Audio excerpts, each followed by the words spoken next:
नमस्कार, आप सुन रहे हैं जनसत्ता पर कारोबार जगत की बड़ी खबरें। इलेक्ट्रिक स्कूटर्स की एक लंबी रेंज मार्केट में मौजूद है, जिसमें कम बजट से लेकर प्रीमियम डिज़ाइन और फीचर्स वाले इलेक्ट्रिक स्कूटर मौजूद हैं।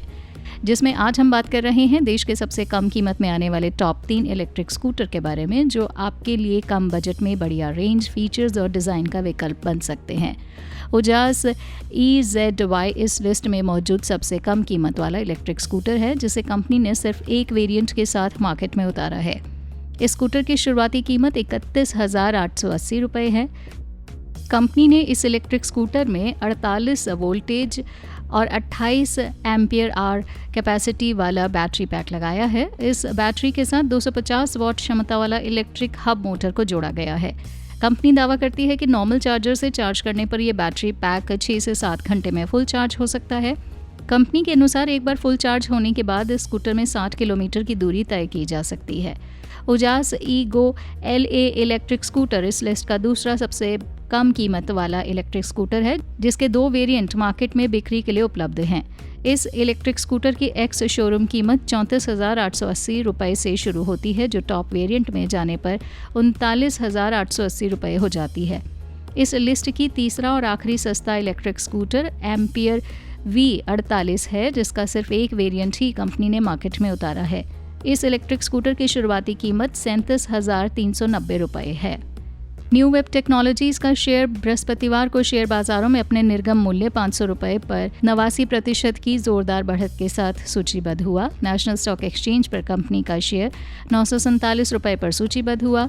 ये निर्गम मूल्य की तुलना में 89.4% अधिक है। BSE में कंपनी के शेयर की शुरुआत निर्गम मूल्य पर 88.50% की बढ़त के साथ 942.50 रुपये पर हुई।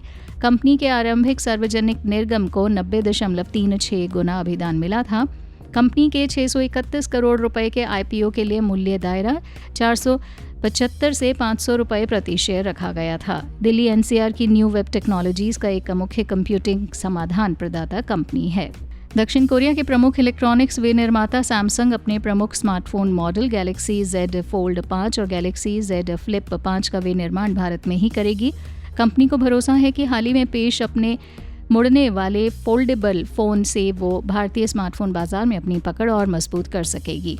कंपनी के एक वरिष्ठ अधिकारी ने ये जानकारी दी। सैमसंग की योजना अपने सबसे महंगे उपकरणों को भारतीय बाजार में 18 अगस्त को पेश करने की है।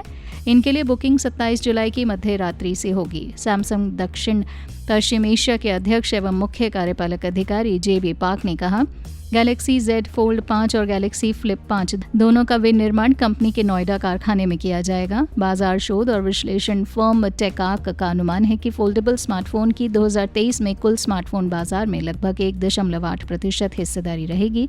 इसका मतलब है कि वर्ष 2023 में भारत में 6.35 लाख से अधिक फोल्डेबल स्मार्टफोन बेचे जाएंगे। सैमसंग ने फोल्ड 4 और फ्लिप 4 श्रृंखला के उत्पादों का भारत में विनिर्माण दिसंबर में शुरू किया था। इन उत्पादों को बाजार में उतारने के 4 माह बाद भारत में इनका उत्पादन शुरू हुआ था। विदेशी कोषों के प्रवाह और कुछ शेयरों में ताज़ा लिवाली से बृहस्पतिवार को स्थानीय शेयर बाजार मजबूती के रुख के साथ खुले। बाजार कारोबारियों का कहना है कि अमेरिकी केंद्रीय बैंक द्वारा ब्याज दर में वृद्धि उम्मीद के अनुकूल रही है। ऐसे में शेयर बाजारों के सकारात्मक दायरे में रहने की उम्मीद है। BSE का 30 शेयरों वाला सेंसेक्स शुरुआती कारोबार में 188.56 अंक या 0.28% की बढ़त के साथ 66,895.76 अंक पर पहुंच गया। नेशनल स्टॉक एक्सचेंज का निफ्टी भी 69.35 अंक या 0.35% के लाभ से 19,847.65 अंक पर कारोबार कर रहा था। सेंसेक्स की कंपनियों में बजाज फिनसर्व का शेयर 1.62% चढ़ गया। भारतीय एयरटेल, एशियन पेंट्स, टाटा मोटर्स, सन फार्मा और इन्फोसिस के शेयर भी लाभ में थे। वहीं दूसरी ओर महिंद्रा एंड महिंद्रा, टेक महिंद्रा, NTPC और एक्सिस बैंक के शेयर नुकसान में कारोबार कर रहे थे। अन्य एशियाई बाजारों में जापान का निक्की और चीन का बाजार लाभ में थे। बुधवार को यूरोपीय बाजार व्यापक रूप से नुकसान में बंद हुए थे।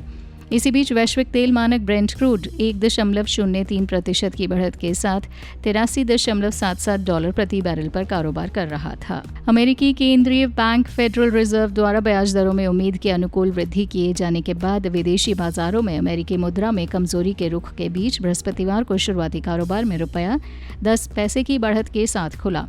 फॉरेक्स डीलरों ने कहा कि घरेलू शेयर बाजारों के सकारात्मक रुख तथा विदेशी कोषों के प्रवाह से रुपये की धारणा को बल मिला। हालांकि कच्चे तेल की कीमतों में उछाल से रुपये का लाभ सीमित रहा। अंतरबैंक विदेशी मुद्रा विनिमय बाजार में रुपया 81.92 पर खुला और फिर बढ़त के साथ 81.91 के स्तर पर पहुंच गया। ये पिछले बंद भाव की तुलना में 10 पैसे की बढ़त है। रुपया बुधवार को डॉलर के मुकाबले 82.01 के भाव पर बंद हुआ था।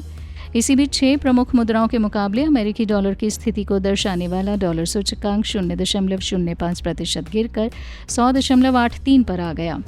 वैश्विक तेल मानक ब्रेंट क्रूड वायदा 1.03% की बढ़त के साथ $83.77 प्रति बैरल पर कारोबार कर रहा था। विस्तार से खबरें पढ़ने के लिए आए जनसत्ता.com पर नमस्कार।